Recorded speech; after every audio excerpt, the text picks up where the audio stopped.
من اللعين الرجيم.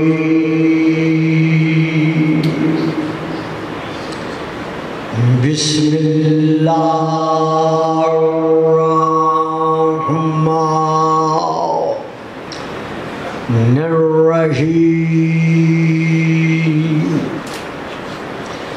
الحمد لله الذي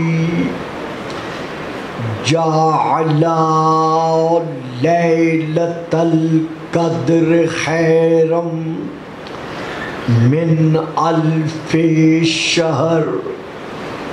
والشكر لله الذي جعلنا من أهل ليلة القدر. والصلاة والسلام على معدن فيوزات ليلة القدر محمد المبعوث صلوات.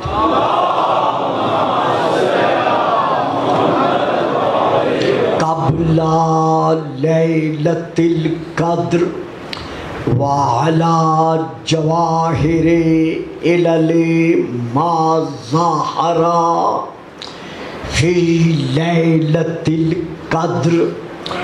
ثم الصلاة على آله الذين هم محال كتاب الله المنزل في ليلة القدر.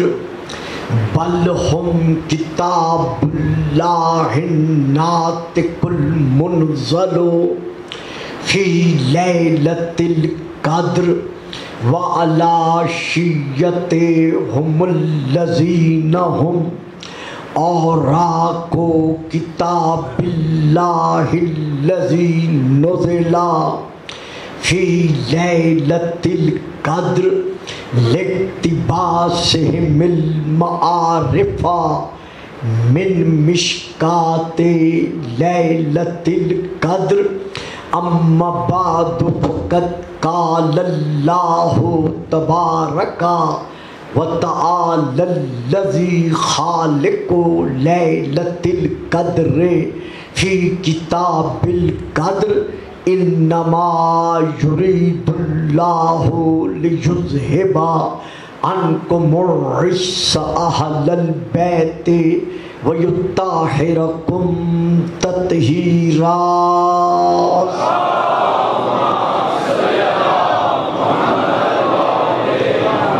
نعرہ تکبیر،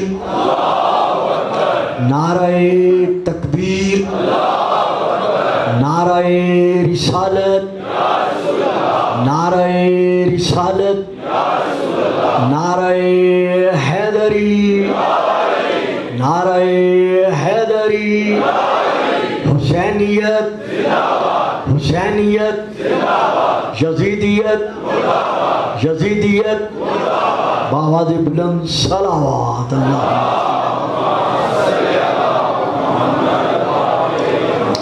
صاحبان اسلام و ایمان و ایقان، ارباب معرفت و محبت و مودت، عاشقان رسول و آل رسول و عاشقان رسول، ان تمام مجالس عشرہ میں آل رسول، اہل بیت رسول کے متعلق ہی چند ایک آیات قرآنیہ، احادیث رسول پاک، فرامین ائمہ علیہم السلام کے سائے میں کچھ نہ کچھ اسے واضح کرنے کی کوشش کی گئی.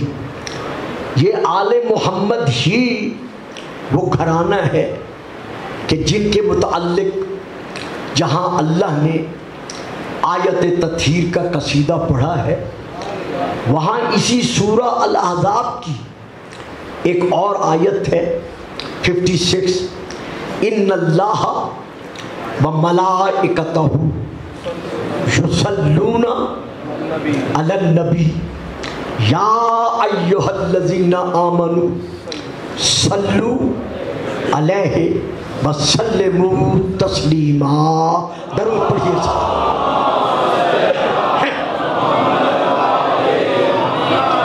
اے صاحبان ایمان و اسلام، اللہ اور اللہ کے ملائکہ اپنے نبی پر درود بھیج رہے ہیں. اب بھیجنے میں جو فرق ہے وہ اس وقت بیان نہیں کیا جا سکتا.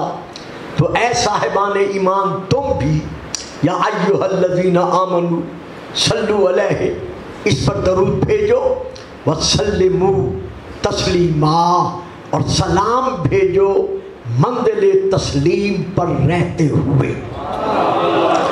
اب یہاں پر گزارش ہے کہ جس طرح اللہ کا حکم ہے یا ایھا الذین آمنوا اقیموا الصلاۃ، اے صاحبان ایمان نماز کو قائم کرو. ہم اپنی مرضی سے نہ نماز بڑھا سکتے ہیں نہ گھٹا سکتے ہیں، بلکہ ہمیں رجوع کرنا پڑے گا وارث شریعت رسول پاک کی طرف. جیسے رسول نے حکم بخشا ہے اسی حکم کی اطاعت کرنے کا دوسرا نام اسلام اور ایمان ہے. اسی طرح جیسے یہ آیت ہے کہ اے صاحبان ایمان باتوا الزکوٰۃ، زکوٰۃ دو، تو ہم زکوٰۃ میں اپنی طرف سے نصاب مقرر نہیں کر سکتے. ہمیں اسی نصاب پر عمل کرنا ہوگا جو صاحب شریعت ہمیں دے کر گئے ہیں. یا وَأَتِمُّ الصِّيَامَ إِلَى اللَّيْلِ، روزے کو تمام کرو لیل تک. تو اب اس میں اوقات میں تعین کرنا ہمارے بس کی بات نہیں ہے. ہم نے مکمل طور پر رجوع کرنا ہے اپنے رسول پاک کی طرف. یا اسی طرح وَلِلَّهِ عَلَى النَّاسِ حِجُّ الْبَيْتِ مَنِ اسْتَطَاعَ إِلَيْهِ سَبِيلًا، جو صاحبان استطاعت ہیں ان پر زندگی میں ایک مرتبہ حج بیت اللہ واجب ہے. اب اس کے ارکان کیا ہیں، اس کو ہم نے کیسے ادا کرنا ہے، کس صورت میں یہ مکمل ہوتا ہے، یہ ہم مقرر نہیں کر سکتے، بلکہ ہمیں رجوع کرنا پڑے گا صاحب شریعت رسول پاک کی طرف.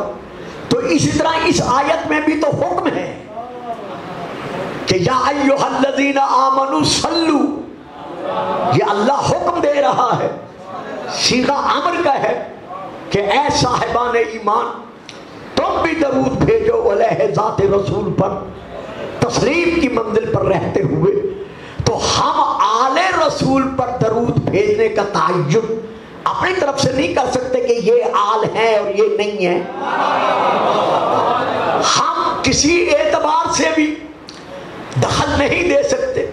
ہمیں رجوع کرنا پڑے گا رسول پاک کی طرف سے کہ رسول نے یہ درود ہم سے کیسے تسلیم کرایا ہے. درود پڑھیے گا صلوات.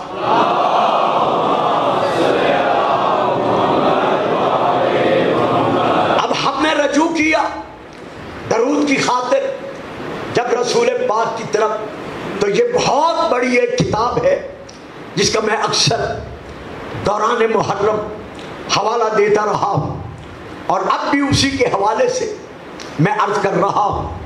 الصواعق المحرقات، یہ بہت مشہور علامہ ابن حجر مکی کی تالیف ہے. اس میں وہ لکھتے ہیں، اس کا صفحہ نمبر ہے 175 175 الآیت الثانیہ، دوسری آیت کے تحت وہ اس کی شرح میں لکھ رہے ہیں کہ ان اللہ و ملائکتہ یصلون. یہ آیت ہے. اس آیت کو پڑھنے کے بعد کعب بن اجزا رضی اللہ تعالی عنہ رسول پاک کے صحابی ہیں، یہ بیان کرتے ہیں کہ جب ہم نے یہ آیت پڑھی تو ہم نے رسول پاک کی خدمت میں عرض کیا، کالا کہا کہ جب یہ آیت نازل ہوئی تو ہم نے صحابہ نے کہا قلنا یا رسول اللہ، ہم صحابہ نے عرض کیا کہ اے اللہ کے رسول قد علمنا کیف نسلم، یہ تو ہم پر واضح ہو چکا ہے کہ ہم نے آپ پر سلام کیسے بھیجنا ہے، لیکن اس کے ساتھ ساتھ ہم یہ جاننا چاہتے ہیں فکیف نصلی علیک، کہ ہم آپ پر درود کیسے بھیجیں۔ تو اس سے پتہ چل گیا کہ صحابہ نے تعجب نہیں کیا۔ میں اس فکرے کو آگے بڑھانا نہیں چاہتا، بلکہ یہی روک رہا ہوں کہ یا رسول اللہ ہم آپ پر درود کیسے بھیجیں۔ معلوم ہوا صحابہ ہمیں درس دے رہے ہیں کہ درود ویسے بھیجنا ہے جیسے رسول حکم دے۔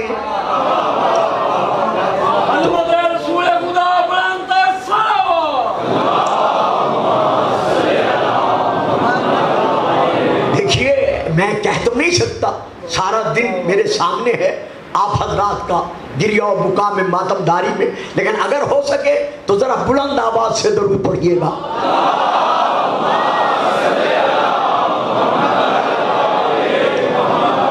فقال صلی اللہ علیہ وآلہ وسلم، تو رسول پاک نے اپنے اصحاب کرام کی طرف دیکھ کر ارشاد فرمایا قولو، تم کہو۔ اب پھر صیغہ امر کا ہے، یعنی رسول امر دے رہے ہیں، صرف اپنے سامنے والوں کو نہیں، یعنی صرف ان صحابہ کو نہیں جو رسول کے سامنے ہیں، بلکہ قیامت تک کے لیے جو امت رسول کی ہے، آپ تمام امت رسول کو پھر یہ امر دے رہے ہیں، پھر یہ حکم دے رہے ہیں کیا قولو، کہ تم کہو درود پڑھتے وقت کیا کہو، اللہم صلی علی محمد وعلی آل محمد۔ گویا رسول پاک نے درود و سلام میں اپنے بعد اگر کسی کو بلا فصل منوایا ہے تو وہ رسول کی آل ہے۔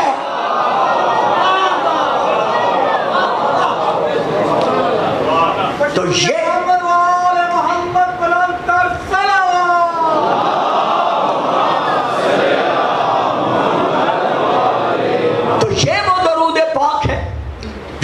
رسول پاک دیکھ کر گئے ہیں۔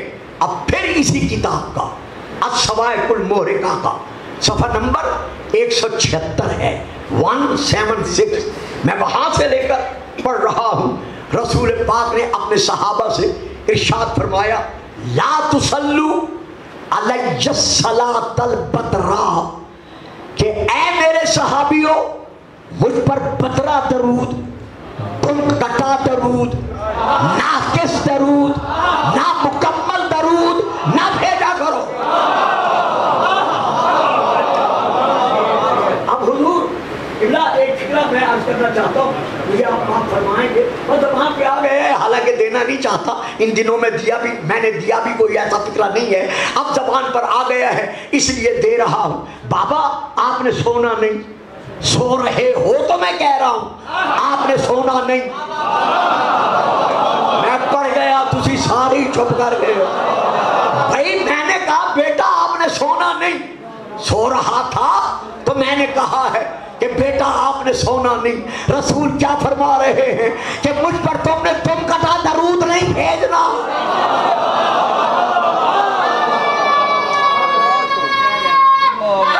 شاباش بیٹا۔ تو رسول کا یہ فرمانا کہ تم نے مجھ پر ناقص درود یا دم کٹا درود نہیں بھیجنا، اس بات کی دلیل ہے کہ اس زمانے میں بھی کچھ ایسے تھے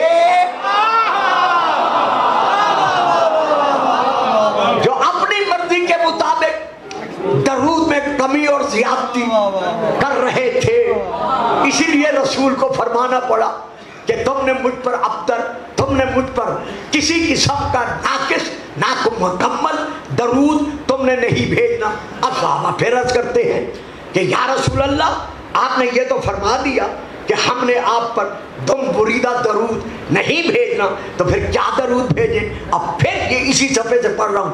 کالا رسول پاک نے ارشاد فرمایا تقولون، تم کہو کیا کہو، تم کہو کیا کہو، اللہم صلی علی محمد وعلی آل محمد. اب میں نہیں پڑھتا، میں آپ سے توجہ چاہوں گا بیٹا، تھکے ہوئے ہو مجھے پتا ہے لیکن تھوڑی سی توجہ کر لینا. رسول پاک فرماتے ہیں تقولون، تم کہو اللہم صلی علی محمد وعلی آل محمد. تو رسول نے صحابہ سے یہ کہہ کر کہ تم کہو کہ علی آل محمد، یہ منوا لیا کہ تم اور ہو آل محمد.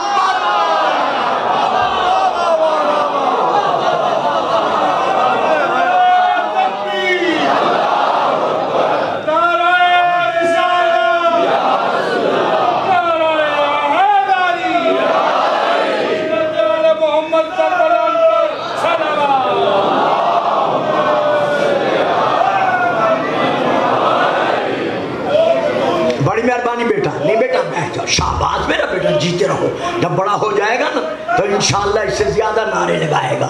بابا دے بلند صلوات.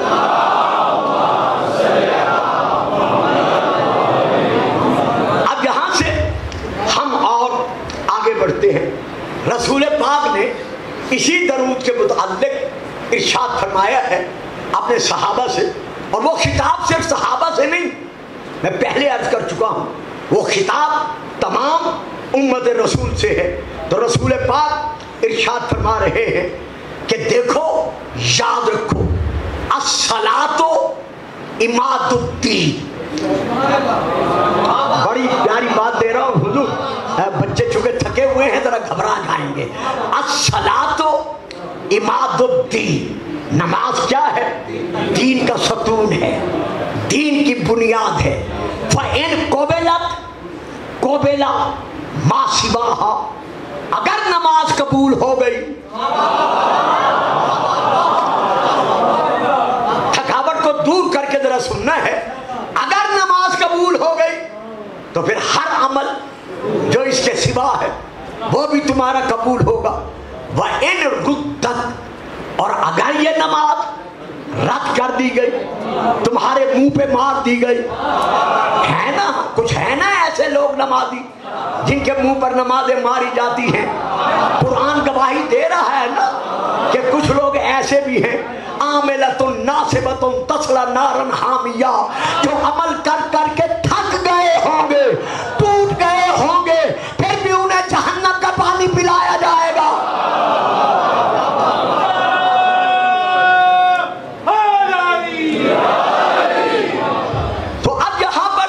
رسول پاک فرما رہے ہیں الصلاۃ عماد الدین، نماز جو ہے وہ دین کا ستون ہے، وہ دین کا بنیاد ہے.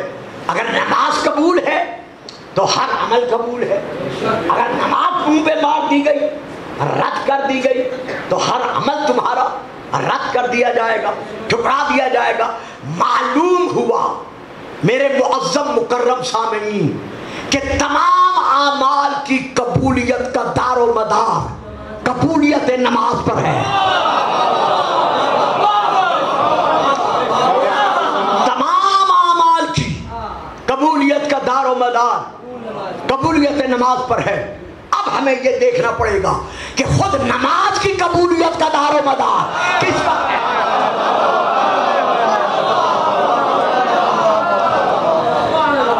جب ہم نے اس پہلو کو سامنے رکھا تو سب سے پہلے میں بیان کر رہا ہوں اسی الصواعق المحرقہ سے حضرت امام شافعی رحمت اللہ علیہ کے دو شعر، الصواعق المحرقہ صفحہ نمبر 178، جس میں یہ دو شعر موجود ہیں. یا اہل بیت رسول اللہ حبکم، واجب واجب، یا اہل بیت رسول اللہ حبکم فرض من اللہ، پھر قرآن انزلہ. اے اہل بیت رسول، تمہاری عظمتوں کا کیا کہنا کہ تمہاری محبت کا یہ مقام ہے کہ اللہ نے قرآن میں تمہاری محبت کو واجب کر دیا ہے.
تعلق ہے وہ محبت ہے کہ اللہ نے قرآن میں اس کو واجب قرار دے دیا ہے. اور اس کے بعد دوسرے شعر میں کہتے ہیں کفاکم من عظیم القدر انکم، تمہارے عظمتوں کو، فضیلتوں کو، شان کو بیان کرنے کے لیے کچھ نہ کہا جائے، نہ کہا جائے، نہ پڑھا جائے، کچھ نہ کہا جائے، صرف اتنا کہہ دینا کافی ہے کہ من لم یصلی علیکم لا صلاۃ لہ. اگر کوئی نماز میں تم پر درود نہیں بھیجتا تو نہ یہاں نماز ہے نہ وہاں.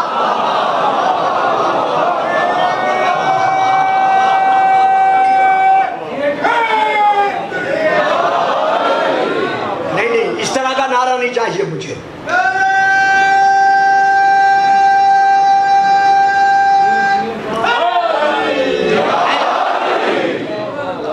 یہ ہے اہل بیت رسول کا مقام جو رسول پاک دے کر جا رہے ہیں کہ درود بھیجنا ہے. کن پر بھیجنا ہے؟ کہو اللہم صلی علی محمد و آل محمد. اگر کوئی اپنے دل کے اندر خارجیت کا مقام رکھتے ہوئے درود میں آل کا نام لینا گوارا نہیں کرتا تو ہم کچھ نہیں کہتے. ہر ایک کا اپنا مقام علم ہے، اپنے علمی مقام کے مطابق وہ جیسے عمل کر رہا ہے. ہم کسی کو مجبور نہیں کر سکتے، لیکن رسول کی حدیث تو پڑھ سکتے ہیں نا. واجب رسول کی بیٹا حدیث تو پڑھ سکتے ہیں نا. بھائی جس دل میں بغض ہوگا آل پر درود وہ نہیں بھیجے گا.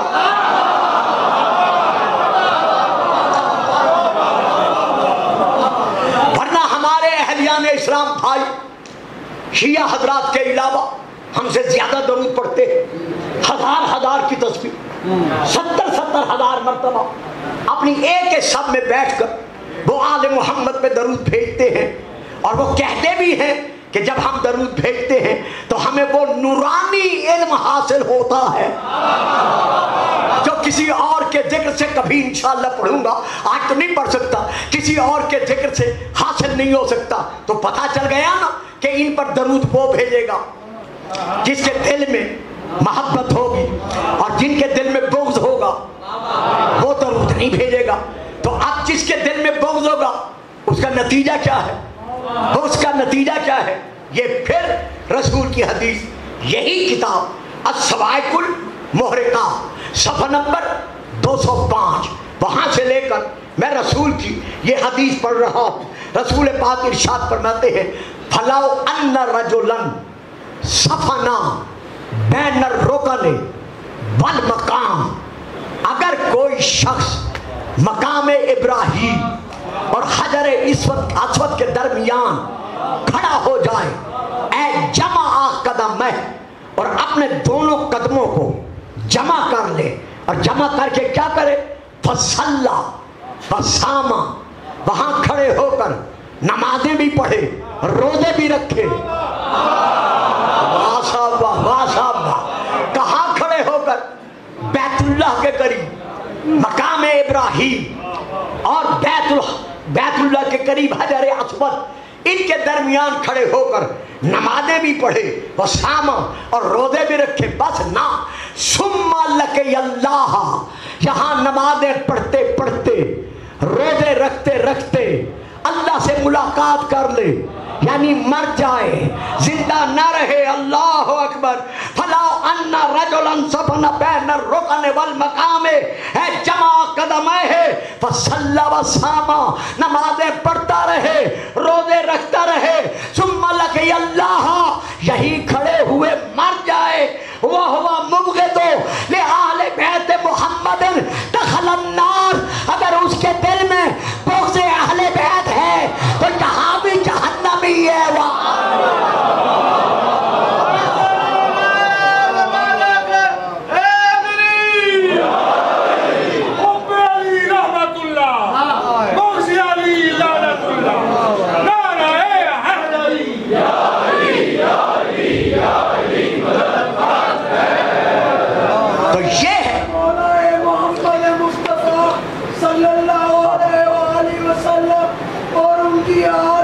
محمد مصطفیٰ صلی اللہ علیہ وسلم کی کل آل 12 معصومین اور 14 معصومین پر بلند ترین صلوات۔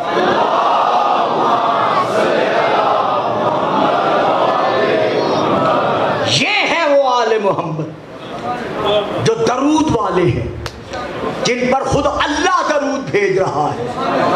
کس انداز میں وہ پھر پڑھوں گا۔ ملائکہ درود بھیج رہے ہیں، اے صاحبان ایمان تم بھی درود بھیجو۔ معلوم ہوا رسول کے ساتھ ساتھ آل پر درود وہ بھیجے گا جو مومن ہوگا۔ اب یہاں پر ایک سوال ہوتا ہے جس کو شروع کر کے چھوڑ دوں گا، آگے نہیں بڑھاؤں گا تاکہ وقت چونکہ آج ایک وہ لمٹ میں ہے تو اسی لیے آگے نہیں بڑھاؤں گا۔ کہا یہ جاتا ہے درود ہے نبی کے لیے، علن نبی، نبی پر درود ہے، تو آپ شیعہ حضرات یا بریلوی حضرات نبی کے ساتھ ساتھ نبی کی آل پر درود کیوں بھیجتے ہیں؟ تو میں پہلے عرض کر چکا ہوں کہ ما آتاکم الرسول فخذوہ وما نہاکم عنہ فانتہوا، جو رسول دے وہ لو، جس سے رسول روکے اسے رک جاؤ۔ لیکن یہاں ایک بڑا لطیف سا نکتہ ہے، ہم طالب علم ہیں، ایسے اساتذہ کا بیان کرتا ہے جیسے علامہ صاحب بیٹھے ہیں، اس لیے میں عرض کر رہا ہوں خدا ان کو زندگی دے، صحت و سلامتی دے، بانیان مجالس جو ہیں عشرہ کے وہ بھی قائم و دائم رہیں، آپ سب کی دعائیں پوری ہوں اسی ذکر کے صدقے میں۔ حضور سوال یہ ہے کہ جب درود ہے صرف نبی کے لیے تو پھر آپ شیعہ اور بریلوی حضرات نبی کے ساتھ ساتھ نبی کی آل پر درود کیوں بھیجتے ہیں؟ تو گزارش ہے نبی نہیں ہے، یعنی ان اللہ و ملائکتہ یصلون النبی، نبی نہیں ہے۔ واہ جیتے رہو میرا بیٹا، بڑی بڑی پیاری بات سمجھ لی ہے آپ نے سمجھانے سے پہلے۔ صرف نبی نہیں ہے بلکہ یہاں کیا ہے؟ النبی۔ الف لام یہاں پر کیا ہے؟ یہ زائدہ نہیں ہے بلکہ یہ الف لام ہے جنسی۔ اس سے مراد یہ ہے کہ جو جو نبی کی ذات میں شریک ہے،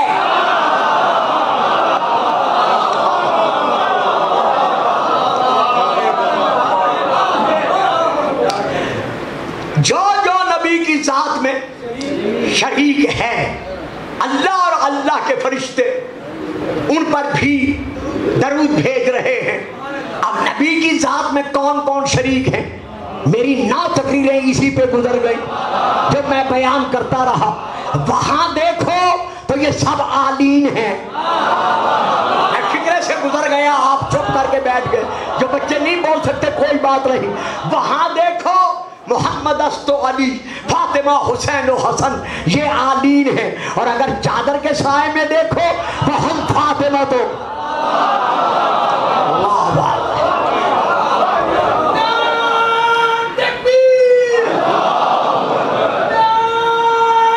آلین ہے۔ اور اگر یہاں دیکھو تو رسول پاک بے سایہ ہو کر چادر تطہیر کے سائے میں بیٹھ کر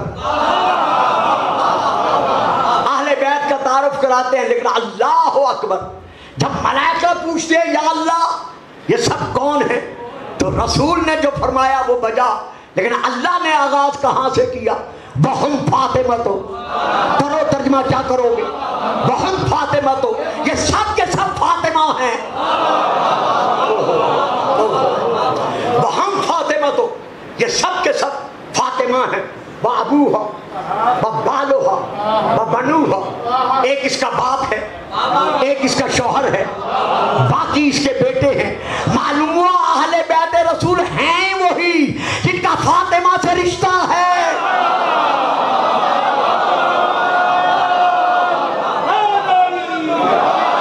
اس طرح کا نعرہ نہیں چاہیے مجھے۔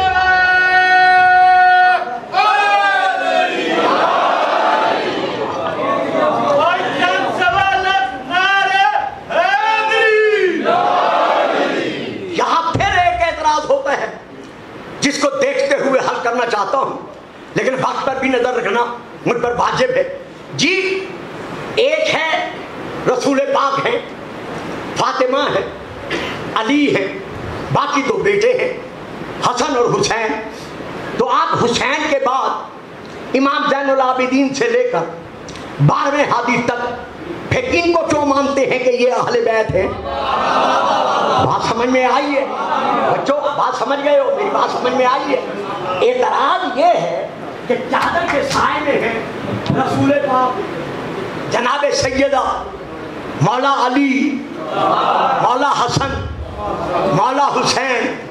تو ہیں تو یہ، تو پھر آپ حسین کے بعد زین العابدین سے لے کر 12ویں ہادی تک ان سب کو اہل بیت رسول کیوں مانتے ہیں؟ پھر بڑا لطیف نکتہ ہے. پھر میں عرض کروں گا قبلہ صاحب کی طرف سے کہ حضور دعاؤں میں یاد کیجئے گا.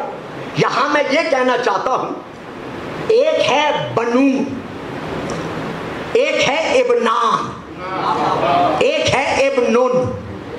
ابنن ایک بیٹا، ابنان دو بیٹے، بنون سب بیٹے. توجہ فرمائیے گا میرے بچوں، میں بڑے آرام سے پڑھوں گا، جلدی نہیں کروں گا. ابنن ایک بیٹا، ابنان دو بیٹے، بنون سارے بیٹے 3 سے لے کر 10 تک جمع قلت، پھر 10 سے لے کر اوپر تک جمع کثرت. اگر بنون بولا جائے گا تو یہ سارے جو ہیں یہ اس میں شامل ہوں گے. اب یہی بنون، یہی اساتذہ ہمیں پڑھاتے ہیں، یہی بنون جب یہ مضاف ہو اور اس کا مضاف الیہ موجود آگے بڑھ کر ہے، لیکن جب یہ مضاف ہوگا مضاف الیہ کی طرف تو اس بنونا میں جو نون آ رہا ہے وہ گر جائے گا، وہ پڑھا نہیں جائے گا. بنو پڑھا جائے گا، بنونا نہیں پڑھا جائے گا. بنو پڑھو گے، بنونا نہیں پڑھو گے، نون گر جائے گا. اب آؤ کہ اللہ کیا فرما رہا ہے؟ بہم فاطمہ تو ابوہا بالوہا، آگے کیا ہے؟ بنوہا. اب یہاں دو بیٹے نہیں ہیں بلکہ جو 12 تک محمد کے بیٹے ہیں وہ سب کے سب اس میں شامل ہیں. تو اللہ خود منوا رہا ہے کہ یہ سارے حسن سے لے کر ماہی تک کل بھی اہل بیت رسول تھے اور آج بھی اہل بیت رسول ہیں. تو اب نبی پر الف نام ہے جنس کا، تو وہاں دیکھو سارے علی، یہاں دیکھو سارے فاطمہ. اور اگر مسجد میں رسول کا اعلان سنو یا نابی المبدت تو رسول فرما رہے ہیں اولنا محمد وآخرنا محمد وآخرنا محمد وکلنا محمد، ہم سب کے سب محمد ہیں. تو درود میں جسے جسے شامل کرنا ہے ہم منع نہیں کرتے، لیکن دیکھ لو آیا محمد ہے؟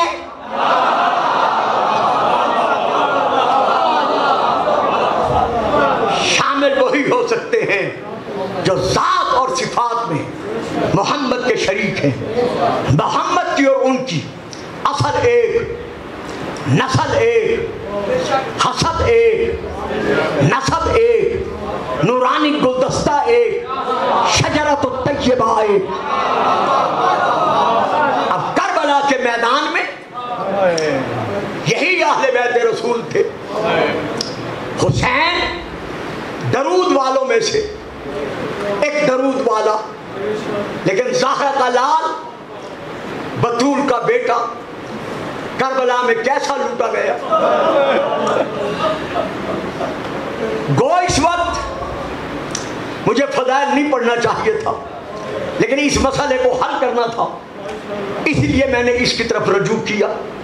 دوپہر کی تقریر میں جو میں کر نہ سکا اس میں نے عرض کیا تھا کہ رسول پاک نے حسین کے منہ کے اندر اپنی زبان پھرائی، اور جب سیدہ بطول نے پوچھا کہ بابا آپ نے آج حسین کے منہ کے اندر زبان کیوں پھرائی ہے، تو آپ نے رو کر فرمایا فاطمہ میری بیٹی 61 ہجری 10 محرم میدان کربلا، وہاں ولایت تکوینیہ کے سائے میں ہم سب موجود ہوں گے۔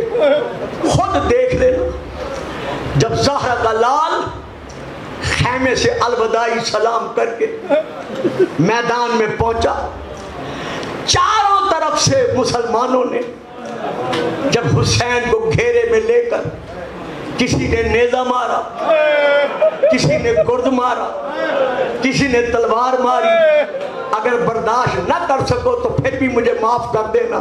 ایک فکرہ میں نے کتابوں میں پڑھا ہے اور وہ کتابیں اس وقت میرے ساتھ ہیں کہ امام حسین علیہ السلام پر خالی تیر نہیں برسے بلکہ کچھ لوگ اپنے تیروں کو آگ لگا کر، اللہ اکبر اللہ اکبر، زہرا کے لال پر تیر برساتے رہے۔ ایک ظالم نے دائیں پہلو میں نیزہ مارا، حسین گھوڑے سے بائیں جھکے، ابھی جھکے ہی تھے یا ایک روح نے آواز دے کر کہا، او میرا غریب کربلا بیٹا، او میرا مظلوم کربلا بیٹا، بیٹا میں مدینہ چھوڑ کے آ گیا ہوں، میرے سر سے تاج اتر گیا ہے۔ پھر ایک ظالم نے بائیں پہلو میں نیزہ مارا، حسین دائیں جھکے، ایک اور روح نے پکار کر کہا، میرا غریب کربلا بیٹا میں نجف چھوڑ کے آ گیا ہوں۔ ایک اور ظالم نے کمر میں نیزہ مارا، اب ایک ایسی بی بی کی آواز آئی، حسین خود رو پڑا۔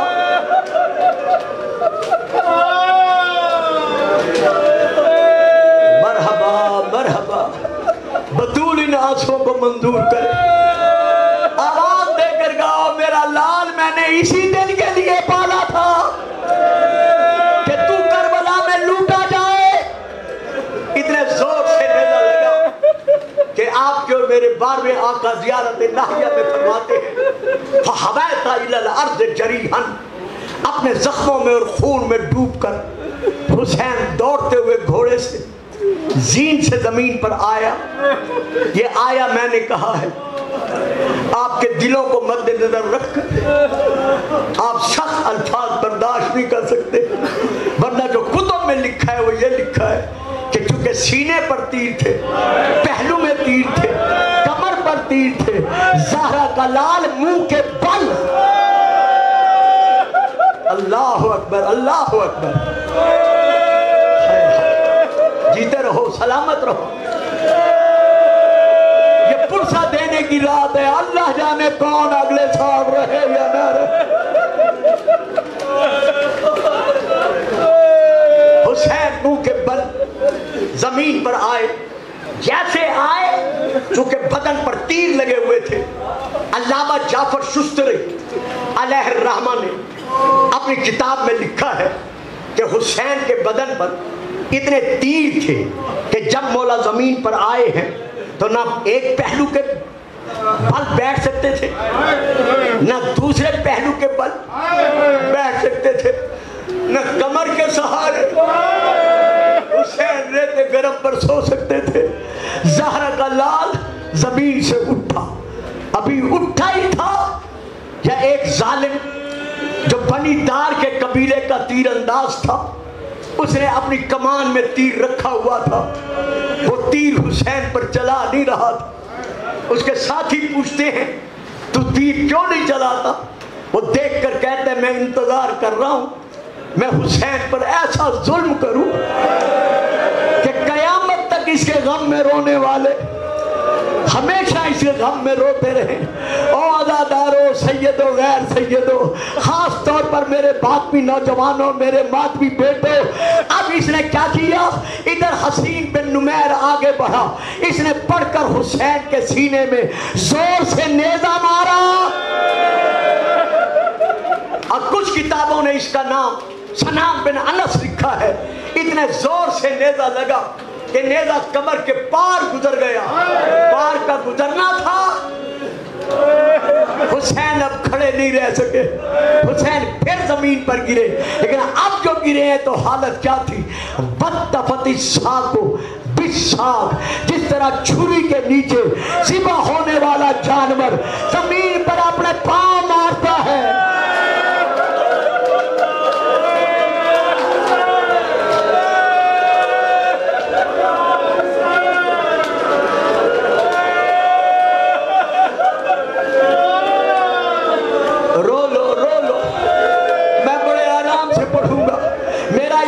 ہے کسی کا ہو یا نہ ہو کہ پردہ داروں میں سیدہ بطول کی روح موجود ہے، سیدہ زینب کی روح موجود ہے، 4 سالہ سکینہ کی روح موجود ہے، جو رو رو کے کہہ رہی ہے دادی کاش یہ کربلا میں ہوتے۔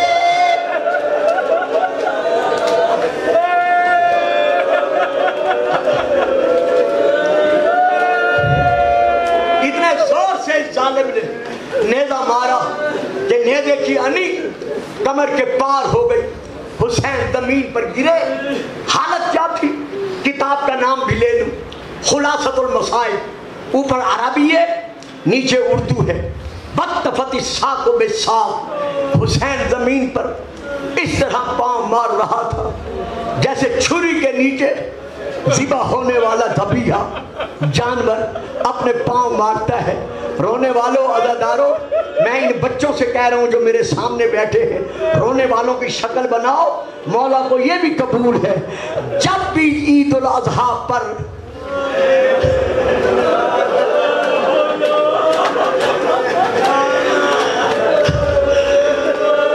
قربانی کا جانور تمہارے گھر ذبح کیا جائے تو اسے چھوڑ کر کمرے میں نہ بیٹھا کرو، بلکہ دیکھا کرو پہلے اسے پانی پلاتے ہیں، اسے دانا کھلاتے ہیں، پھر چھری رکھتے ہیں، جب وہ تڑپتا ہے تو اسے پکڑتے ہیں تاکہ زیادہ نہ تڑپنے پائے۔ ہائے میرے مولا سجاد، رو رو کے کہتے رہے بابا لوگ تو جانوروں کو بھی بھوکا پیاسا ذبح نہیں کرتے۔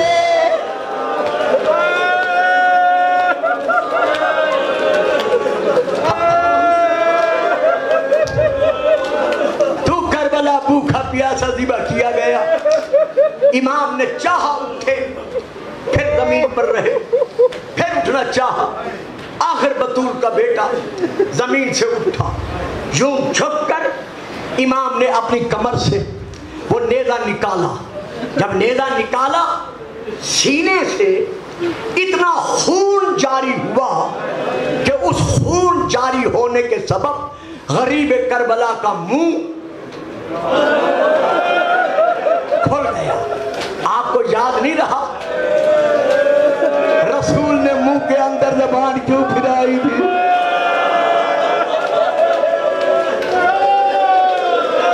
رو لو جتنا رو سکتے ہو رو لو۔ کہا بیٹی کربلا آ کے دیکھنا، اتنا خون بہا کہ میرے مولا حسین کا منہ کھل گیا۔ ہائے میں نہ پڑھتا، کبھی نہ پڑھتا، اگر علامہ شستری یہ نہ لکھتے تو میں کبھی نہ پڑھتا۔ ادھر امام کا منہ کھلا، ادھر اس بنی دارم کے قبیلے کے تیر انداز نے حسین کے منہ کا نشانہ بنایا۔ او غریب کربلا کا ماتم کرنے والے، او مظلوم کربلا کے غم میں رونے والے، او بطول کے بیٹے کا پرسہ دینے والے،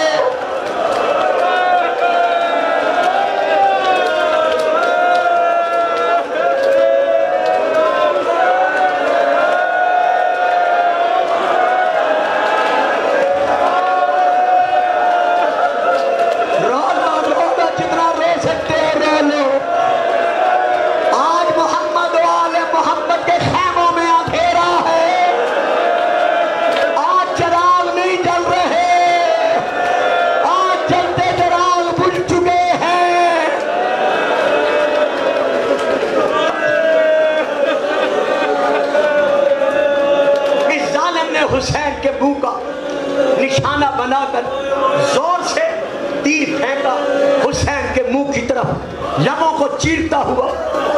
یہ تیر حسین کی زبان کو چیرتا ہوا جا کے تالو سے لگا۔ میں ہاتھ باندھ کر آپ سے اتنا پوچھتا ہوں، 1400 سال کے بعد آپ سن کے رو رہے ہیں، منہ پیٹ رہے ہیں، سر پیٹ رہے ہیں، اور مجھے بتاؤ رونے والے حسین کی بہنیں کہاں تھی؟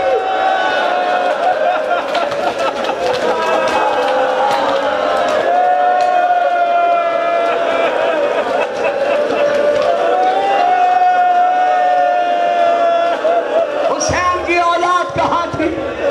حسین کے پردہ دار کہاں تھے؟ زہرا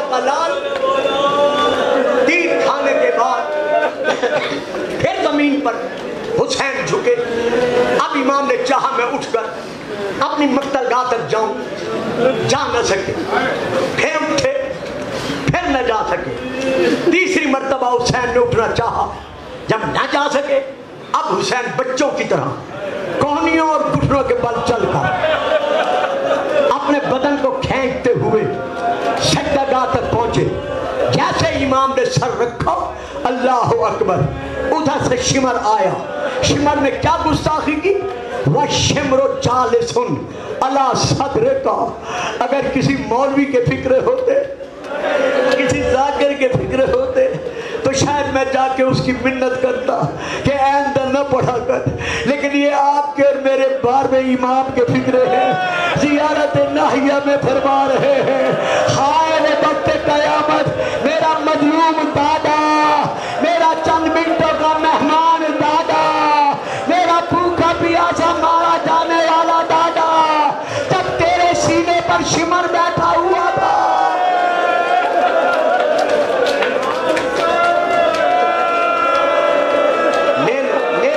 لے لو ابھی میں نے مصحف پڑھنا ہے، کھول دیں نیٹیں کھول دیں، ابھی میں نے مصحف پڑھنا ہے، انہیں سانس لے لینے دیں۔ ہائے میرا مظلوم کربلا دادا، ہائے میرا بھوکا پیاسا مارے جانے والا دادا۔ میں نے عرض کیا ہے لائٹ آن کر دے، ابھی میں نے مصحف پڑھنا ہے۔ وَالشِّمْرُ جَالِسٌ عَلَى صَدْرِكَ، شمر تیرے سینے پر بیٹھا ہوا تھا، اس کا ایک ہاتھ تیری ریش مقدس میں تھا۔ وَمُولِعٌ سَيْفُهُ عَلَى نَهْرِكَ، اور اس نے اپنی تلوار تیری گردن پر رکھی ہوئی تھی۔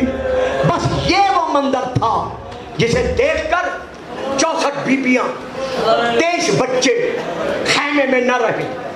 ہر بیوی ہر بچہ منہ سر پیٹتے ہوئے اپنے خیمے سے باہر نکلے، حسین کی طرف دوڑے۔ کیسے دوڑے؟ دستور زمانہ یہ ہے کہ جب کسی مظلوم مرنے والے کے سرانے پر اس کی بہنیں آ جائیں، اس کی بیٹیاں آ جائیں، اس کے پردہ دار آ جائیں، دیکھنے والے ان کو پانی پلاتے ہیں، ان کے سر پہ شفقت کا ہاتھ رکھتے ہیں، انہیں سائے میں بٹھاتے ہیں۔ لیکن جب غریب کے پردہ دار آئے اور اس امام بارگاہ میں بیٹھ کر رونے والوں ظالموں نے اتنے نیزے مارے،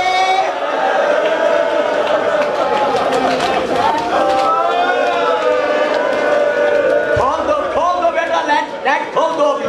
ظالموں نے اتنے نیزے مارے، اتنے تازیانے مارے کہ بیبیاں روتی ہوئی واپس پلٹی، لیکن ایک سیدہ رہ گئی۔ کون؟ شریکت الحسین۔ بی بی کہاں تھی؟ ادھر شمر نے حسین کی خنجر پر، حسین کی گردن پر خنجر رکھا، بی بی تڑپ کر آگے بڑھی، اپنے آپ کو حسین کی گردن پر گرا دیا۔ جب گرا دیا، جب گری تھی تو آپ کا لباس سرخ پسینے میں سرخ نہیں تھا۔ بس میں اصل ترجمہ نہیں کرتا۔ جب حسین کی گردن پر گری تھی، بی بی کا لباس سرخ پسینے سے سرخ نہیں تھا، لیکن ہائے جب اٹھی تو سیدہ کا سارا لباس سرخ پسینے میں سرخ ہو چکا تھا۔ شمر نے رکنے نہیں دیا۔ بس وہ وقت قیامت، حسین کی گردن پر شمر کا خنجر چلا۔ ابھی میرے بھائی سلام خان صاحب جو سلام پڑھ رہے تھے محترم مکرم، میں بھی بڑا گریہ کر رہا تھا، بڑا رو رہا تھا۔ وہ سلام میں یہ بیان کر رہے تھے کہ شمر بیان کر رہا تھا ملعون کہ میں نے حسین کو کیسے مارا۔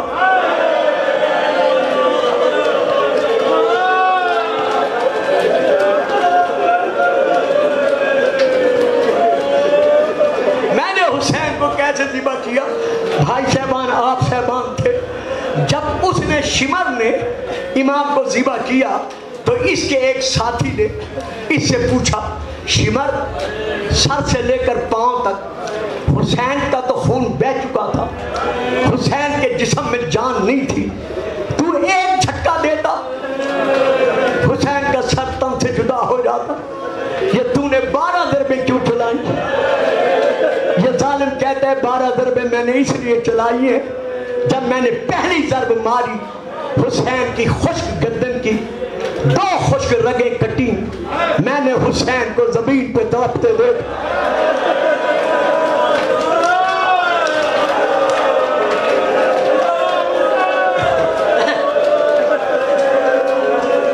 میں نے حسین کو زمین پر ہاتھ پاؤں مارتے دیکھا، میرا دل بڑا خوش ہوا، اسی لیے میں دو دو ضربیں ایک ایک ضرب پر دو دو رگیں کاٹ کر حسین کو تڑپتا دیکھتا رہا کہ زہرا کا لال تڑپتا کیسے ہے۔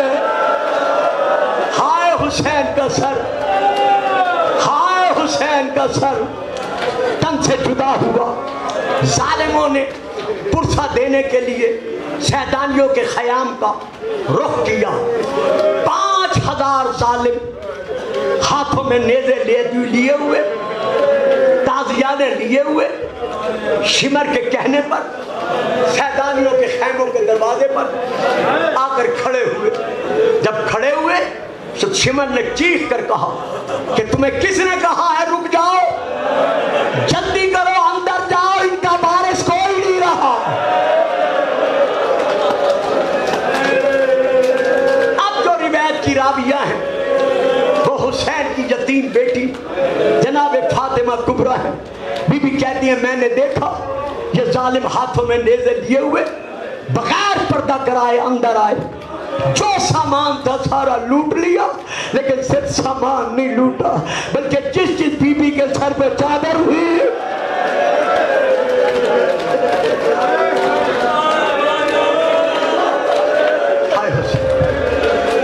علی و بطول کی بیٹیاں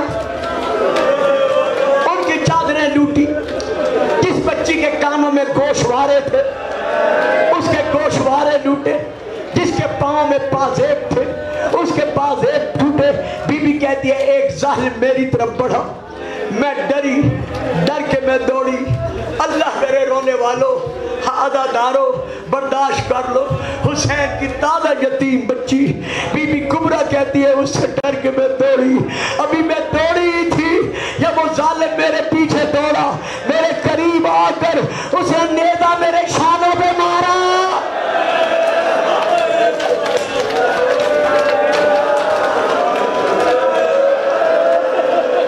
نیزے کا لگنا تھا، میں زمین پر گری، نیزے کی نوک سے میری چادر اتار لی، ہر بی بی کو اسی طرح لوٹا۔ آخر میں حکم دیا جلدی کرو خیموں کو آگ لگا دو۔ خیموں کو جب چاروں طرف سے آگ لگی تو میرے بیمار امام نے فرمایا پھوپھی اماں سب کو لے کر خیموں سے باہر چلی جاؤ۔ 23 سیدوں کے بچے جو خیموں کے اندر تھے وہ خیمے سے باہر نکل کر دوڑے، بیویاں باہر نکل کر دوڑی۔ اب کتب مقاتل میں ہے کہ جب سیدہ زینب بی بی کلثوم کو لے کر بچوں کو تلاش کرنے گئی تو بی بی نے دیکھا 2 بچے ایک دوسرے کے گلے میں بازو ڈال کر خاک پر سوئے ہوئے ہیں، مجھے خاص طور پر سادات معاف کر دیں گے۔ سیدہ تڑپ کر آگے بڑھی، اب دیکھا وہ بیٹے نہیں تھے،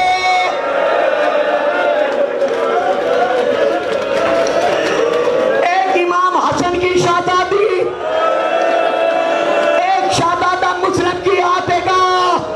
ہائے وہ وقت قیامت، سکینہ کے دامن کو آگ لگی، جب خیمے سے باہر آئی کہ کوئی آگ بجھائے، سامنے شمر نظر آیا، بچی قریب آئی، سب آگ کھیل کر کہا یا شیخ حل رہتا ابھی کہیں میرے بابا کو بھی دیکھا؟ یہ دیکھ کر کہتے ہیں انت سکینہ، کیا تو سکینہ بنت الحسین ہے؟ بس 2-4 جملے مولا آپ کو خیر دے، کیا تو سکینہ ہے؟ فرمایا ہاں میں حسین کے سینے پہ سونے والی سکینہ ہوں۔ ہائے اولاد والو، سکینہ کا نام آنا تھا، اس کا ایک ہاں۔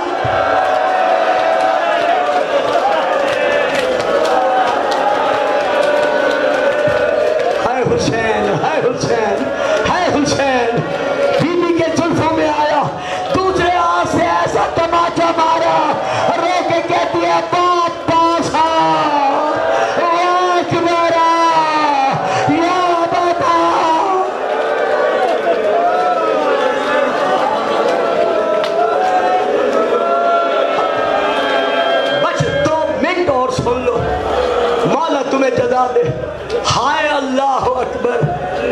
اللہ اکبر. مجلس ختم ہو جائے گی. شام غریبہ کا مسائل سن کر گھروں میں چلے جاؤ گے. میری مائیں بہنیں بھی چلی جائیں گی. گھروں میں جا کر آج کی رات اپنے اپنے بستروں پر آرام سے سو جاؤ گے.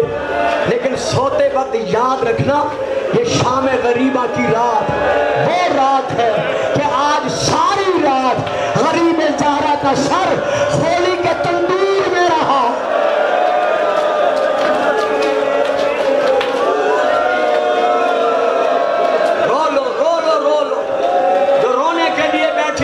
ماتم کر لو. میری مائیں بہنیں بھی ماتم کر رہی ہوں گی. بلکہ میں ہاتھ باندھ کر کہتا ہوں میں آپ کو نہیں جانتا, کسی کو نہیں جانتا, مولا کا ذاکر ہو کر شکلیں جانتا ہوں, نام نہیں جانتا. ہاتھ باندھ کر کہہ رہا ہوں جب شام غریبہ کی مجلس میں تمام کر لوں تم میں سے جو 80 سال کا, 90 سال کا, 70 سال کا کوئی بزرگ سیدزادہ بیٹھا ہو اسے گلے سے لگا لینا, رو کے کہنا سیدزادہ شام غریبہ تو کسی نے کربلا میں پرسا نہیں دیا دو.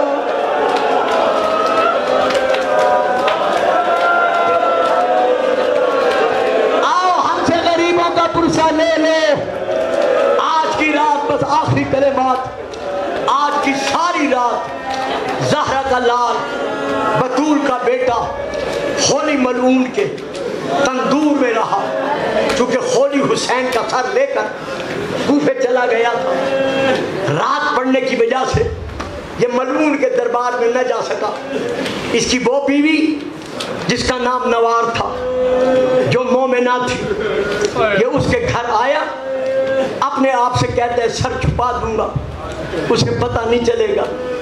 جب اس کے گھر پہنچ گیا چھپانے کے لیے جگہ دیکھی, گھر کے صحن میں تندور نظر آیا. یہ آگے بڑھا.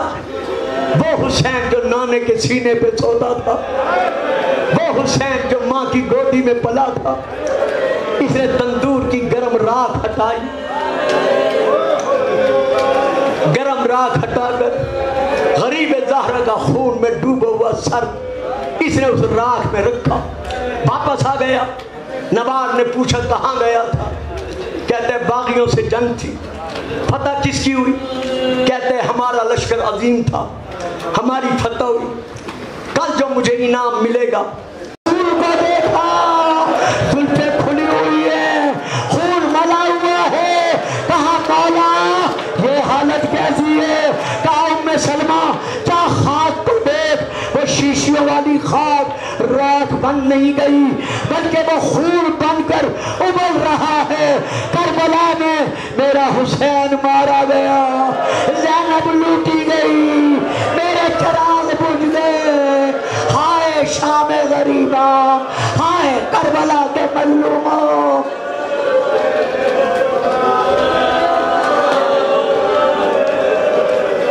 الا لعنت اللہ علی القوم الظالمین. یا رب العالمین, یا رب العالمین, صدقہ اسی ذکر کا ہمیں اس غم کے سوا اور کوئی غم عطا نہ کر. وارث زمن کا ظہور عطا فرما تاکہ ہم ان کے قدموں میں بیٹھ کر ان کو دادے کا پرسہ دے سکیں. جو بے اولاد ہیں ان کو اولاد عطا کر, جو بیمار ہیں انہیں شفا دے. ہمارا ملک قائم و دائم رکھ. بانی